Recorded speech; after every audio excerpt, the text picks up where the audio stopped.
ಎಲ್ಲರಿಗೂ ನಮಸ್ಕಾರ. ನಾನಿವತ್ತು ರಸ ಮೋಡ ಮಾಡೋಣ ಅಂತಂದ್ಬಿಟ್ಟು ರಸ ಮಾಡೋಕ್ಕೆ ಸ್ವಲ್ಪ ಬೇಳೆ ಬೇಯಕ್ತಾಯಿದ್ದೀನಿ. ಬೇಳೆ ನೀಟಾಗಿ ತೊಳೆದ್ಬಿಟ್ಟು ಒಂದು 100 ಗ್ರಾಮ್ ಅಷ್ಟು ಹಾಕಿದ್ದೀನಿ. ಅಂದರೆ ಜನ ನೋಡಿ ಹಾಕ್ಕೊಳ್ರಿ. ಇದಕ್ಕೊಂದು 5-6 ಜನಕ್ಕಾಗುತ್ತೆ. ಸ್ವಲ್ಪ ಅರಿಶಿನ ಪುಡಿ ಹಾಕಿ ನೀರು ಹಾಕಿ ಸ್ವಲ್ಪ ತುಪ್ಪನೂ ಇಲ್ಲಾಂದರೆ ಎಣ್ಣೆನೂ ಹಾಕ್ಬಿಟ್ಟು 1-2-3 ವಿಸಿಲ್ ಕೂಗ್ಸೋಣ. ಒಟ್ಟಿನಲ್ಲಿ ಬೇಳೆ ಚೆನ್ನಾಗಿ ಬೆಂದಿರಬೇಕು. ನೋಡಿ ನೀಟಾಗಿ ಬೆಂದಿದೆ. ನೀರು ಸ್ವಲ್ಪ ಹಾಕಿ ಜಾಸ್ತಿ ಹಾಕೋಕ್ಕೆ ಹೋಗಬೇಡ್ರಿ ಬೇಯಬೇಕು ಅಂತಂದಾಗ. ಅದನ್ನು ಚೆನ್ನಾಗಿ ಬೇಳೆ ಎಲ್ಲ ಬೆಂದಿತ್ತು. ನೀಟಾಗಿ ಅದನ್ನೆಲ್ಲ ಕೈಯಲ್ಲಾಗಿರಲಿ ಇಲ್ಲದಿರಲಿ ಚೆನ್ನಾಗಿ ಮಿಕ್ಸ್ ಮಾಡ್ಕೋಬೇಕು. ಅದಕ್ಕೆ ಉಪ್ಪು, ಅರಿಶಿನ ಪುಡಿ, ಇಂಗು, ಹುಣಸೆ ಹುಳಿ, ಬೆಳ್ಳುಳ್ಳಿ, ಆಮೇಲೆ ಕೊತ್ತಂಬರಿ, ಹಸಿಮೆಣ್ಸಿನ್ಕಾಯಿ, ಬೆಲ್ಲ, ಹುಣಸೆಹಣ್ಣು, ಸಾಸಿವೆ, ರಸಂ ಪುಡಿ ಎಲ್ಲ ಬೇಕಾಗುತ್ತೆ. ಇವಾಗ ಹೇಗೆ ಮಾಡೋದು ಅಂತ ನೋಡೋಣ ಬನ್ನಿ. ಇವಾಗ ಒಂದು ಸ್ಟವ್ ಮೇಲೆ ಪಾತ್ರೆನೂ ಏನೋ ಇಡೋಣ. ಈ ಕಡೆ ಬೇಳೆ ಚೆನ್ನಾಗಿ ಮಸ್ಕೊಂಡಿರೋಣ. ನೀಟಾಗಿ ಬೇಳೆ ಇಲ್ದಂಗೆ ನೈಸಿಗೆ. ಇದಕ್ಕೆ ಸ್ವಲ್ಪ ಎಣ್ಣೆ ಬಿಡೋಣ. ಒಂದು 4-5 ಸ್ಪೂನಷ್ಟು ಎಣ್ಣೆ ಬಿಟ್ಟು ಎಣ್ಣೆ ಕಾಯ್ದ ಮೇಲೆ ಸಾಸಿವೆ ಹಾಕೋಣ.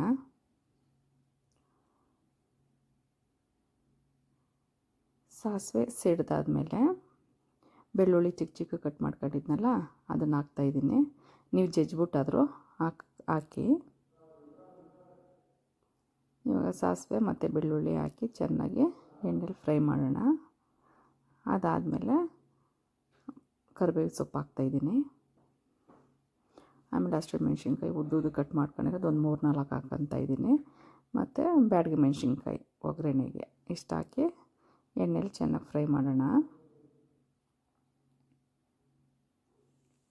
ನಿಮಗೆ ಖಾರಕ್ಕೆ ಎಷ್ಟು ಬೇಕು ಅಷ್ಟು ಹಾಕಿ. ಹಸಿಮೆಣ್ಸಿನ್ಕಾಯಿ ಬೇಡಾದ್ರೆ ಸ್ಕಿಪ್ ಮಾಡ್ಬೋದು. ಯಾಕೆಂದ್ರೆ ತಿರ್ಗಿ ನಾವು ರಸಮ್ ಪೌಡ್ರ್ ಬೇರೆ ಹಾಕ್ತಾಯಿದ್ದೀವಲ್ಲ ಅದಕ್ಕೋಸ್ಕರ. ಇದು ಒಗ್ಗರಣೆ ಚೆನ್ನಾಗಿ ಫ್ರೈ ಆದಮೇಲೆ ಟೊಮೊಟೊ ಹಾಕ್ಕೊಳ್ಳೋಣ. ನಾನು 2 ಟೊಮೊಟೊ ಹಾಕಿದ್ದೀನಿ, ಸಣ್ಣಗೆ ಹಚ್ಬಿಟ್ಟು ಕಟ್ ಮಾಡ್ಕೊಂಡು. ಆಮೇಲೆ ಉಪ್ಪು ಹಾಕ್ತಾಯಿದ್ದೀನಿ, ರುಚಿಗೆ ತಕ್ಕಷ್ಟು ಹಾಕಿ ಚೆನ್ನಾಗಿ ಫ್ರೈ ಮಾಡೋಣ. ಆಮೇಲೆ ಇದು ಕೊತ್ತಂಬರಿದು ದಂಟಿರುತ್ತಲ್ಲ ಅದನ್ನು ಕಟ್ ಮಾಡ್ಬಿಟ್ಟು ನಾನು ಹಾಕಿದ್ದೀನಿ. ಆಮೇಲೆ ಸ್ವಲ್ಪ ಹಿಂಗು ಹಾಕಿ ಚೆನ್ನಾಗಿ ಮಿಕ್ಸ್ ಮಾಡೋಣ. ಅದು ಚೆನ್ನಾಗಿ ಸಾಫ್ಟ್ ಆಗಬೇಕು ಟೊಮೊಟೊ, ಅಲ್ಲಿವರೆಗೂ ಚೆನ್ನಾಗಿ ಬೇಯಿಸೋಣ. ನೋಡಿ ಇದು ಚೆನ್ನಾಗಿ ಬೆಂದಿದೆ ಟೊಮೊಟೊ.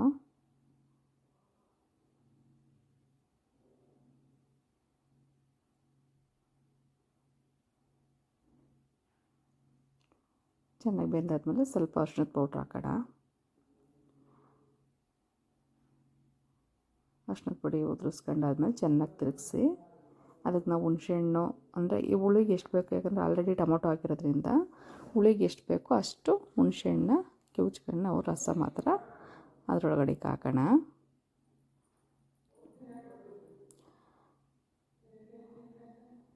ನೋಡಿ ಈ ಥರ ರಸ ಮಾತ್ರ ಹಾಕಿ ನಿಮ್ಗೆ ಎಷ್ಟಾಗುತ್ತೋ ಅಷ್ಟು ಹಾಕಿ ಮಿಕ್ಕಿ ಸೈಡಿಗೆ ಮಡಗಿ ಪರವಾಗಿಲ್ಲ.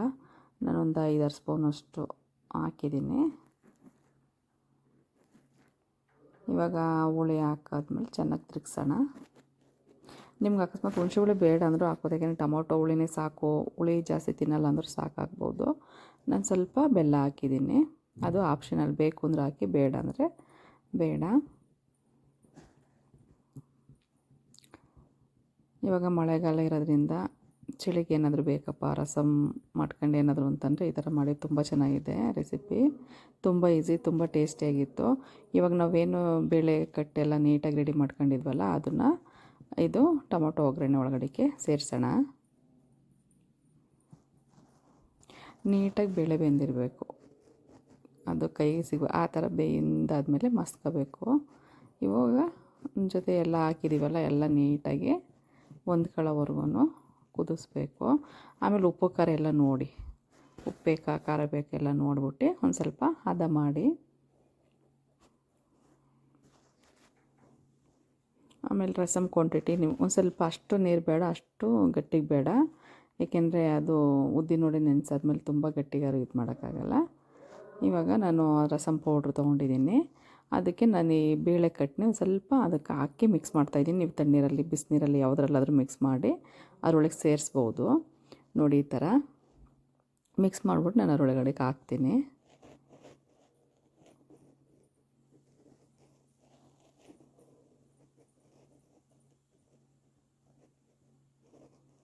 ಎಲ್ಲ ಮಸಾಲೆ ರಸಮ್ ಪೌಡ್ರ್ ಹಾಕಾದ್ಮೇಲೆ ಚೆನ್ನಾಗಿ ತಿರುಗಿಸ್ಬಿಟ್ಟು ಅದನ್ನು ನೋಡೋಣ. ಉಪ್ಪು ಖಾರ ಹುಳಿ ಎಲ್ಲ ಕರೆಕ್ಟಾಗಿತ್ತು ಅಂದರೆ ಸ್ವಲ್ಪ ಕುದೀಲಿ ಅಷ್ಟೇ. ಕುದ್ದಾದ್ಮೇಲೆ ಸೈಡಿಗೆ ಎತ್ತು ಮಾಡಿ ಇವಾಗ ವಡೆಗೆ ರೆಡಿ ಮಾಡ್ಕೊಳ್ಳೋಣ. ಮೇಲೆ ಇದೊಂದು ಸ್ವಲ್ಪ ಕುದಿಬೇಕು. ನೋಡಿ ಕುದೀತಾ ಇದೆ. ಈ ಥರ ಚೆನ್ನಾಗಿ ಕುದ್ದಾದ್ಮೇಲೆ ನೀಟಾಗಿ ಉಪ್ಪು ಖಾರ ಹುಳಿ ಎಲ್ಲ ನೋಡಾದ್ಮೇಲೆ ಕರೆಕ್ಟಾಗಿ ಐತೆ ಅಂತಂದರೆ ಮೇಲೆ ಸ್ವಲ್ಪ ಕೊತ್ತಂಬರಿ ಹಾಕೋಣ. ಕೊತ್ತಂಬರಿ ಹಾಕಿದ್ರೆ ಮುಗೀತು, ರಸಮ್ ರೆಡಿ ಆಯಿತು ಅಂತ. ಆಮೇಲೆ ವಡೆಗೆ ನಾವು ರೆಡಿ ಮಾಡ್ಕೊಳ್ಳೋಣ. ಕೊತ್ತಂಬರಿ ಹಾಕಿ ಒಂದು ಪ್ಲೇಟ್ ಮುಚ್ಚಿಬಿಟ್ಟು ಸೈಡ್ಗೆ ಎತ್ತು ಮಡಿಕೊಂಡಿರ್ತೀನಿ. ರಸಮ್ ರೆಡಿ ಆಯಿತು. ಇವಾಗ ವಡೆಗೆ ನಾವು ಆಲ್ರೆಡಿ ನಾನು ಇಟ್ಟಿದ್ನಲ್ಲ, ಒಂದು 4-5 ಅವರ್ ನೆನೆಸಿಟ್ಟಿದ್ದೀನಿ. ಇವಾಗ ನೈಟಾದ್ರೂ ನೆನೆಸಿಟ್ಕೋಬೋದು, ಇಲ್ಲಾಂದರೆ ಬೆಳಗ್ಗೆನೇ ನೆನೆಸಿಟ್ರೆ ಮಧ್ಯಾಹ್ನ ಮಾಡ್ಕೋಬೋದು. ಒಟ್ಟಿನಲ್ಲಿ ಒಂದು 4-5 ಅವರ್ ನೆನೆದಷ್ಟು ತುಂಬ ಒಳ್ಳೆಯದು. ಇದನ್ನು ನೆನೆಸಿದ್ದೀನಿ, ಚೆನ್ನಾಗಿ ತೊಳೆದು ಒಂದು 3-4 ಸಲ ಇಟ್ಕೊಂಡಿದ್ದೀನಿ. ಇವಾಗ ಕೋಲ್ಡ್ ನೀರು ತೊಗೊಂಡಿದ್ದೀನಿ, ಫ್ರಿಡ್ಜಲ್ಲಿ ಇಟ್ಟಿದ್ದೆ ಆಲ್ರೆಡಿ. ಒಂದು ಗ್ಲಾಸಷ್ಟು ಇದು ತೊಗೊಳ್ರಿ. ಇವಾಗ ಫಸ್ಟು ಸ್ವಲ್ಪ ನೀರು ಹಾಕ್ತಲೇ ರುಬ್ಬಿ, ಆಮೇಲೆ ಸ್ವಲ್ಪ ನೀರು ಹಾಕ್ಕೊಂಡು ರುಬ್ಬಬೇಕು. ಯಾಕೆಂದರೆ ಇದು ಈಟ್ ಬಂದರೆ ವಡೆ ಚೆನ್ನಾಗಾಗಲ್ಲ ಅಂತ, ಅದಕ್ಕೆ ಕೋಲ್ಡ್ ನೀರು ಹಾಕೋದಷ್ಟೇ, ಇನ್ನೇನಿಲ್ಲ. ನೀವು ಅಕಸ್ಮಾತ್ ತಣ್ಣೀರೇ ಹಾಕ್ಕೊಂಡು ನೀಟಾಗಿ ಸ್ವಲ್ಪನೇ ಅದು ಈಟಾಗಬಾರ್ದು ಒಟ್ಟಿನಲ್ಲಿ ಇಟ್ಟು ಆ ಥರ ರುಬ್ಬಿ. ನೋಡಿ ಇದು ಕರೆಕ್ಟಾಗೈತೆ. ಇವಾಗ ನಾನು ಅಷ್ಟನ್ನು ರುಬ್ಬಿ ರೆಡಿ ಮಾಡ್ಕೊಂಡಿದ್ದೀನಿ. ಇದನ್ನು ಚೆನ್ನಾಗಿ ಬೀಟ್ ಮಾಡಬೇಕಂದ್ರೆ ನಾದಬೇಕು ಚೆನ್ನಾಗಿ. ಅದು ಒಂದು ಸ್ವಲ್ಪ ಉತ್ಕೊಳ್ಳೋಂಗಾಗಬೇಕು, ಅಷ್ಟು ನಾದಬೇಕು ಹಿಟ್ಟನ್ನ. ನಾವು ಎಷ್ಟು ನಾದ್ತೀವೋ ಅಷ್ಟು ವಡೆ ಚೆನ್ನಾಗಿ ಬರುತ್ತೆ ಅಂತ. ಇದನ್ನು ಚೆನ್ನಾಗಿ ನಾದೋಣ. ನೋಡಿ ಈ ಥರ ನಾನೊಂದು 5 ನಿಮಿಷನಾದರೂ ನಾದಿದ್ದೀನಿ. ನೀವು ಅಷ್ಟೇ ಚೆನ್ನಾಗಿ ನಾದಾದಮೇಲೆ ನಮ್ಗೆ ಅಕಸ್ಮಾತ್ ಗೊತ್ತಾಗಲಿಲ್ಲ ಹೆಂಗೆ ನಾದೋದು ಏನು ಅಂತಂದರೆ ಸೈಡಲ್ಲಿ ನೀರು ಮಡಿಕೊಂಡು ಒಂದು ಬೌಲಲ್ಲಿ ನೀರು ಇಡೋಣ. ನೀರಿಗೆ ಆ ಹಿಟ್ಟನ್ನ ಹಾಕಿದ್ರೆ ಮುಳುಗಬಾರ್ದು, ಅದು ತೇಲಂಗಿರಬೇಕು. ಆವಾಗ ಅದು ಕರೆಕ್ಟಾಗಿ ಹಿಟ್ಟೆಲ್ಲ ನೀಟಾಗಿ ರೆಡಿ ಆಗೈತೆ ಅಂತಂದ್ಬಿಟ್ಟು. ನೋಡಿ ಹಾಕಿದ್ರೆ ಅದು ಮುಳುಗಬಾರ್ದು, ಆ ನೀರಲ್ಲೇ ಮೇಲೆ ತೇಲಬೇಕು. ಇವಾಗ ರೆಡಿ ಆಗೈತೆ. ಇದಕ್ಕೆ ಸಣ್ಣಗೆ ನಾನು ಹಸಿಮೆಣ್ಸಿನ್ಕಾಯಿ ಹೆಚ್ಚಾಕಿದ್ದೀನಿ. ಆಮೇಲೆ ಶುಂಠಿನೂ ಹಚ್ಚಾಕಿದ್ದೀನಿ. ನೀವು ಕಾಯಿ ತುರಿಬೇಕಾದ್ರೂ ಹಚ್ಚಾಕಬೋದು.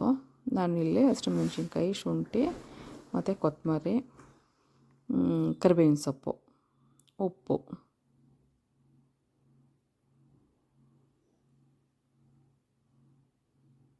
ಒಂದು ಸ್ವಲ್ಪ ಪೆಪ್ಪರ್ ಪೌಡ್ರ್ ಹಾಕಿದ್ದೀನಿ. ಆಮೇಲೆ ಇಂಗು ಹಾಕಿ ಇದನ್ನು ಅಷ್ಟೇ ಚೆನ್ನಾಗಿ ಇನ್ನೊಂದು ಸಲ ಮಿಕ್ಸ್ ಮಾಡಬೇಕು ಎಲ್ಲ. ನೋಡಿ ಈ ಥರ ಚೆನ್ನಾಗಿ ಮಿಕ್ಸ್ ಮಾಡಿ ಅವಾಗ ನೋಡಿ ಉಪ್ಪು ಖಾರನ ಕರೆಕ್ಟಾಗಿತ್ತು ಅಂದರೆ ಎಣ್ಣೆಗೆ ಹಾಕೋಣ. ನೋಡಿ ಎಣ್ಣೆನೂ ಕಾಯಕ್ಕೆ ಇಟ್ಟಿದ್ದೀನಿ ಒಂದು ಕಡೆ. ಉಂಡೆನ ಅಷ್ಟು ಸಣ್ಣನೂ ಬೇಡ ದಪ್ಪನೂ ಬೇಡ, ಒಂದು ಮೀಡಿಯಮಾಗಿ ಹಾಕಿ, ಇಲ್ಲ ಸಣ್ಣಕ್ಕೆ ನಮಗೆ ಪರವಾಗಿಲ್ಲ ಅಂದರೆ ಸಣ್ಣಕ್ಕೂ ಹಾಕಬಹುದು. ಇವಾಗ ಒಂದು ಬೌಲಲ್ಲಿ ನೀರು ಮಡಿಕೊಂಡು ನೀರನ್ನ ಕೈಗೆ ಹೆಚ್ಕೊಂಡು ನಾವು ಉಂಡೆ ಥರ ಮಾಡಿ ಅದಕ್ಕೆ ಬಿಡೋಣ. ಇಲ್ಲ ಸೈಡಲ್ಲಿ ಶಿಶೆ ತೆಗ್ದು ಈ ಥರನಾದರೂ ಬಿಡ್ಬೋದು. ನೋಡಿ ಈ ಥರ ಬಿಟ್ಟಾದಮೇಲೆ ಅದು ನೀಟಾಗಿ ಫ್ರೈ ಆಗಬೇಕು. ನಾನು ಸೋಡಾ ಏನೂ ಹಾಕಿಲ್ಲ, ಅಕ್ಕಿ ಹಿಟ್ಟು ಹಾಕಿಲ್ಲ, ಸೋಡಾ ಹಾಕಿಲ್ಲ, ಏನಿಲ್ಲ. ಒಟ್ಟಿನಲ್ಲಿ ಚೆನ್ನಾಗಿ ನಾದಬೇಕು ಮತ್ತು ಉದ್ದಿನಬೇಳೆ ಚೆನ್ನಾಗಿ ನೆನೆಬೇಕು. ಅಷ್ಟಾದರೆ ವಡೆ ಮಾತ್ರ ಸೂಪರಾಗಿ ಬಂದಿರುತ್ತೆ.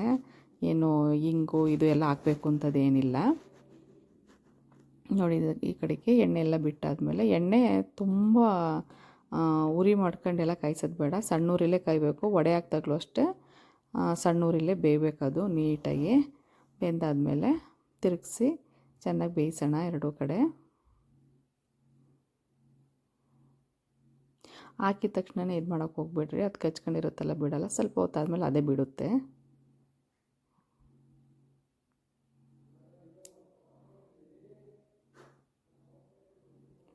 ನೋಡಿ ಇದು ಈ ಥರ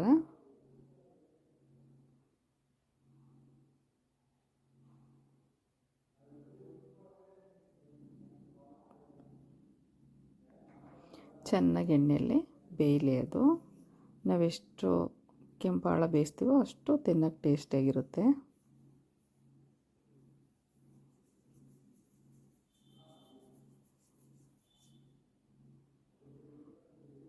ಈ ಉದ್ದಿನ ವಡೆ ಹಾಗೆ ತಿನ್ನೋಕ್ಕೂ ಚೆನ್ನಾಗಿರುತ್ತೆ. ಅದಕ್ಕಿಂತ ಇವಾಗ ರಸಮಲ್ಲಿ ಹಾಕಿ ತಿಂದರೆ ಮಾತ್ರ ಸಖತ್ತಾಗಿರ್ತೈತೆ. ಒಂಥರ ಏನೋ ಟೇಸ್ಟು, ಒಂಥರ ರಸಮಲ್ಲಿ ಸೂಪ್ ಇದ್ದಂಗೆ ಇರುತ್ತಲ್ಲ, ತಿನ್ನೋಕ್ಕೂ ಅಷ್ಟೇ ಚೆನ್ನಾಗಿರುತ್ತೆ, ರಸಮ್ ಕುಡಿಯೋಕ್ಕೂ ಅಷ್ಟು ಚೆನ್ನಾಗಿರುತ್ತೆ. ಒಂದು ಸಲ ಟ್ರೈ ಮಾಡಿ.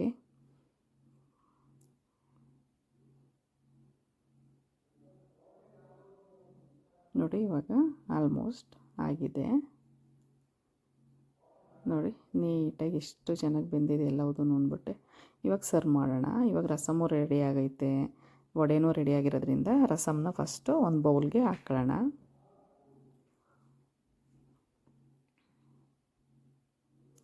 ರಸಮ್ ಒಂದು ಬೌಲ್ಗೆ ಹಾಕೊಂಡಾದ್ಮೇಲೆ ಅದಕ್ಕೆ ಒಂದು 3ರಿಂದ 4 ವಡೆ ಹಾಕೋಣ. ನಾನು 3 ವಡೆ ಹಾಕಿದ್ದೀನಿ.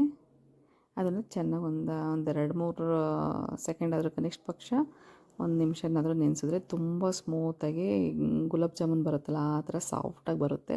ಒಂದು ಸ್ವಲ್ಪ ನೆನೆಸ್ದಂಗೆ ಸೂಪ್ ಜೊತೆ ತಿಂದರೆ ತುಂಬ ಚೆನ್ನಾಗಿರುತ್ತೆ. ಒಂದು ಸಲ ಟ್ರೈ ಮಾಡಿ ಹೇಗಿದೆ ಅಂತ ಕಮೆಂಟ್ ಹಾಕಿ. ನೋಡಿ ಈ ಥರ ಇದೊಂದು ಚೂರು ನೆನೆಬೇಕು.